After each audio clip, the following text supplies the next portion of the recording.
নমস্কার। আপনার যদি মকর রাশি বা মকর লগ্ন হয়ে থাকে তাহলে এই ভিডিওটি আপনার জন্য। মে 2026 মকর রাশি বা মকর লগ্নের জাতক জাতিকাদের কেমন যাবে। প্রথমেই বলবো আপনাদের জীবনে ইউ টার্ন আসতে চলেছে মে মাসে। মে মাসে আপনি যা কিছুই সিদ্ধান্ত নেবেন সেই সিদ্ধান্ত কিন্তু কার্যকরী হবে, কারণ মে মাসে 4টি গ্রহের সাপোর্ট পাবেন মকর রাশি বা মকর লগ্নের জাতক জাতিকা। শনির সাড়ে শনির ঢাইয়া এগুলো কোনোটাই কিন্তু চলছে না মকর রাশি জাতক জাতিকাদের। হঠাৎ অর্থপ্রাপ্তি, ফাটকা ইনকাম এগুলো কিন্তু আসবে মকর রাশি বা মকর লগ্নের জাতক জাতিকাদের। শুক্র, রবি, মঙ্গল এবং বুধ এই গ্রহগুলো রাশি পরিবর্তন করছে। বুধ দুবার রাশি পরিবর্তন করবে।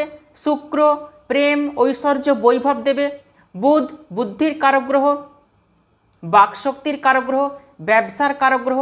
যারা ব্যবসা করছেন বুদ্ধি দিয়ে, আপনার বাকশক্তির দ্বারা আপনি গ্রাহককে আকর্ষণ করতে পারবেন। ব্যবসাতে ডেলি ইনকাম বাড়বে। রবি আপনাকে মান সম্মান, প্রতিষ্ঠা, যশ এগুলো দেবে। আর মঙ্গল আপনাকে এনার্জি দেবে। স্কিল, এনার্জি, দক্ষতা দিয়ে আপনি প্রমাণ করে দিতে পারবেন আপনার ট্যালেন্ট। মকর রাশি বা মকর লগ্নের জাতক জাতিকাদের জন্য মে 2026 অত্যন্ত ভালো সময়। সময়কে কাজে লাগানোর চেষ্টা করুন। ভালো থাকবেন, সুস্থ থাকবেন। অসংখ্য ধন্যবাদ।